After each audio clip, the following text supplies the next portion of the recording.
Bonjour à toutes et à tous. Alors nous sommes dans la parasha de Lech Lecha et on va s'attarder sur une célèbre phrase qui dit Maaseh Avot Siman Labanim. C'est-à-dire que les actes que nos ancêtres ont fait, les Avot, Avraham, Yitzhak et Yaakov, sont les Siman Labanim, sont, on va dire, littéralement des images, des indications pour les enfants. Qu'est-ce que ça veut dire? C'est pas du tout juste une indication, c'est en réalité que chaque acte que les Avot ont réalisé, et bien, comme c'est eux qui l'ont fait pour la première fois, ils vont inculquer, d'accord, cette force dans ces actes-là à tous leurs descendants, les Doré Dorot, donc jusqu'à la fin des temps. Ça veut dire qu'à chaque fois qu'aujourd'hui, une personne, un individu est capable d'être Moser Nefesh, de se sacrifier pour être Mekadesh Shem Shamaim, et ben c'est par la force de Yitzhak Avinu qui la première fois a été prêt à se sacrifier, à monter sur l'autel de son père. Ça veut dire que chaque acte que les Avot ont fait, ont réalisé, ils n'ont pas seulement, c'est pas seulement un siman en réalité, c'est que finalement, ils ont ouvert une brèche, ils ont inauguré un Maaseh, et depuis ce jour-là, alors ce Maaseh, il est réalisable. Beaucoup de monde, arrête dans l'histoire, on a vu plein de gens qui ont été prêts à sacrifier leur vie. Qu'est-ce qu'Yitzhak il a fait de si spécial? La réponse est qu'évidemment, une fois qu'Yitzhak il a déjà fait une première fois. Alors, il y a rien de, c'est moins spécial en tout cas.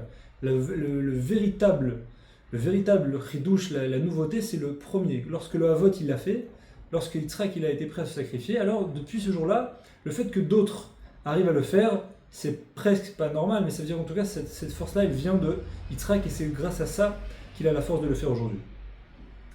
Une fois qu'on a mis en place ce yesod-là, d'accord, ce fondamental, alors on a une question terrible. C'est qu'on sait que la Emouna, d'accord, la Emouna c'est le fondement peut-être le plus important du judaïsme. La Emouna de croire qu'il y a un Dieu, qu'il y a un Boré Olam, qui gère le monde. Et ça, qui est-ce qu'il a découvert? C'est Avraham Avinu. Avraham Avinu, c'est le premier à avoir, si on veut inventer la Emouna, c'est lui qui a fait des recherches. Chazal nous explique qu'il a fait des recherches, il a regardé le ciel, les astres, etc. Jusqu'à qu'il est arrivé, il a été convaincu qu'il y a un Boré Olam, il y a un seul Dieu dans ce monde et c'est lui qui gère tout. Et c'est ça qu'il essaie d'inculquer au maximum de gens. Et une chose qui est incroyable, qui est vraiment très dérangeante, c'est que toute la partie d'Avraham Avinu, toute la recherche d'Avraham Avinu du Boré Olam, elle ne figure pas dans la Torah. Ça veut dire que dans la parasha de Lech Lecha, c'est la première fois où on nous parle d'Avraham Avinu, et on commence à nous parler, alors à la fin de Bereshit de Noach, on en parle très succinctement, mais en tout cas, la véritable histoire d'Avraham Avinu, elle commence dans la parasha de Lech Lecha, où Akadosh Baruch Hu, il lui envoie des épreuves, l'une de ces 10 épreuves. Mais tout le travail de Emouna, Avraham il était déjà convaincu à ce moment-là. Il avait déjà cette Emouna. Et après Hachem il a envoyé des épreuves.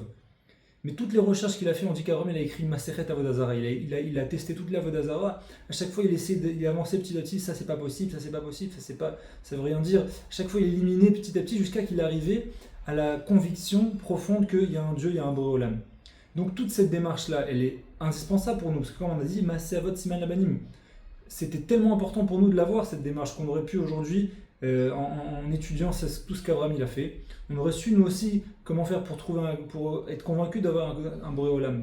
Toute la Emouna qu'on a aujourd'hui, elle est basée sur cette Emouna d'Avraham. Pourquoi on ne peut pas l'avoir? Pourquoi elle n'est pas présente donc dans la Torah? Ça c'est la question qui est extrêmement dérangeante. Comment ça se fait que toute la partie, 75 ans il avait Avraham déjà à ce moment-là. Les 75 premières années d'Avraham, depuis 3 ans on dit, le Midrash dit qu'il commençait à chercher, à faire des recherches. Toutes ces années-là, près de 70 ans, elles sont absentes, elles ont disparu de la Torah. Comment ça se fait qu'elles ne sont pas là? Ça, c'est la question. Pour essayer de comprendre, il faut d'abord savoir, essayer de définir qu'est-ce que c'est la Emouna. La Emouna, on a l'habitude de la traduire par le terme la foi, d'accord, la croyance. Je crois en Dieu. Anima amin bekadosh baruch hu, je crois en Dieu. Chazal nous dit que traduire Emouna par foi ou par croyance, c'est un terme qui est erroné. C'est complètement faux. Pourquoi? Parce qu'en fait, à l'inverse de toutes les religions, la Yahadout, d'accord, le judaïsme, il ne se base pas sur une croyance, il se base sur une vérité absolue. On dit que Akadosh Baruch Hu, il a décidé de donner la Torah au Har Sinaï devant 600 000 témoins. 600 000 témoins, quelqu'un qui cherche à écrire, d'accord, à inventer une religion et à faire du faux, d'accord, il ne veut pas qu'on le démasque, forcément il va dire qu'il a une révélation divine et qu'il était seul avec Dieu, donc personne ne peut le contredire. On ne peut que le croire. Si on nous dit dans la Torah qu'il y avait 600 000 personnes qui ont assisté à la révélation divine, c'est une des preuves, d'accord, irréfutable qu'il y a un Boré Olam et que il était bien présent et que tout le monde l'a vu. C'est pas juste une croyance, c'est une vérité visible, les gens ils l'ont vu. Ata Oré ta la date. Kadosh Baruch Hu, il a voulu qu'il y ait une yédia, une vision, grâce à une vision, il voulait qu'on voit qu'il y a Kadosh Baruch Hu.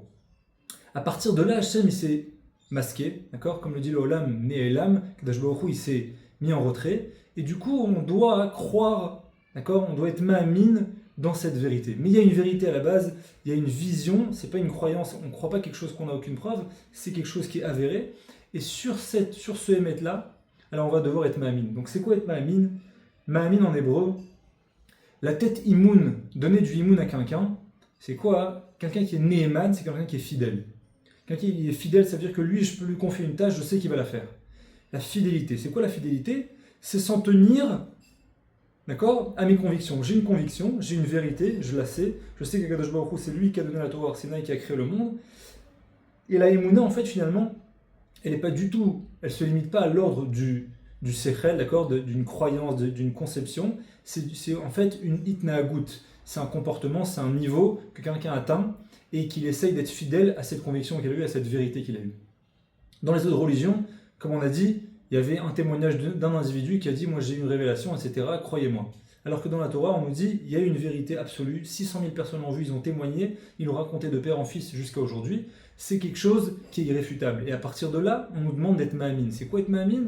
C'est d'être fidèle, pas être croyant, mais être fidèle à cette vérité-là. C'est ça qu'Hachem attend de nous aujourd'hui. La Emouna, c'est d'être ma'amin. Finalement, on peut maintenant à partir de là comprendre qu'est-ce que la Torah a voulu faire passer comme message en masquant, d'accord, en omettant toute la première partie de l'histoire d'Abraham. Abraham Avinu, il a travaillé sur sa Emouna pendant 75 ans. Il a travaillé, il est arrivé à une conception divine. Par sa recherche, par rapport aux autres Avodazara, etc., il est arrivé à cette Yediya-là. La simple Yediya, la Emouna, quelqu'un qui est Ma'amin, on ne définit pas quelqu'un qui est Ma'amin par rapport à sa connaissance, mais justement par rapport à sa fidélité, par rapport à ses actes. Est-ce qu'il se comporte en fonction de cette réalité, de cette vérité qu'il a eue? Et c'est ça qu'on va nous enseigner aujourd'hui. La Torah, elle a dit, Davka, ça veut dire que c'était réfléchi, la Torah elle ne voulait justement pas parler de la première partie de l'histoire d'Abraham, elle voulait justement commencer à partir du moment où Abraham il commence à avoir des missionnotes, des mises à l'épreuve. Et que malgré ces mises à l'épreuve, malgré ces contradictions qui apparaissent dans ses croyances, donc pas de ses croyances justement, mais dans cette vérité à laquelle il est arrivé, alors là il va devoir montrer qu'il est fidèle. Et c'est ça qu'Akadosh Baruch Hu il nous dit. Abraham il était ma'amin, cette émouna qu'il nous a transmise, c'est pas dans la recherche, parce que même en plus de ça, la recherche, c'est quelque chose d'assez personnel, d'accord? C'est subjectif. Quelqu'un, il a une recherche, c'est quelque chose qui est personnel. Donc d'abord, ce n'est pas quelque chose qu'on voulait transmettre et qu'on voulait calquer sur Abraham Avinu. Mais à part ça, c'est ça qu'on a voulu nous enseigner, c'est que le ma'amin, la émouna, elle ne se limite pas à une croyance sirlite intellectuelle, à une connaissance ou à une croyance intellectuelle. Elle se démontre, d'accord, dans nos actes et dans nos maasim, dans notre comportement. Et beaucoup de gens aujourd'hui disent « Non, moi je suis ma'amin, je crois en Dieu », alors que malheureusement, leur comportement nous prouve l'inverse. C'est quoi être ma'amin véritablement? C'est justement être fidèle à cette vérité-là.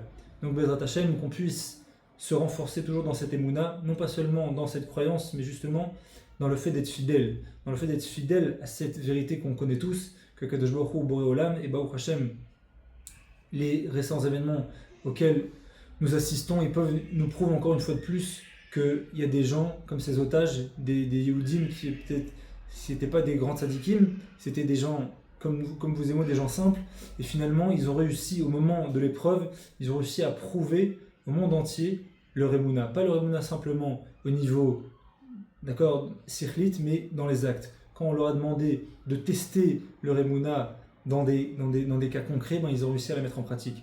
C'est ça qui est incroyable, et c'est ça la force de l'âme Israël, et c'est ça qu'Abraham Avinu il a voulu nous transmettre. Pas simplement une émouna qui se résume à une croyance, mais une émouna dans les actes. Shabbat shalom à tous.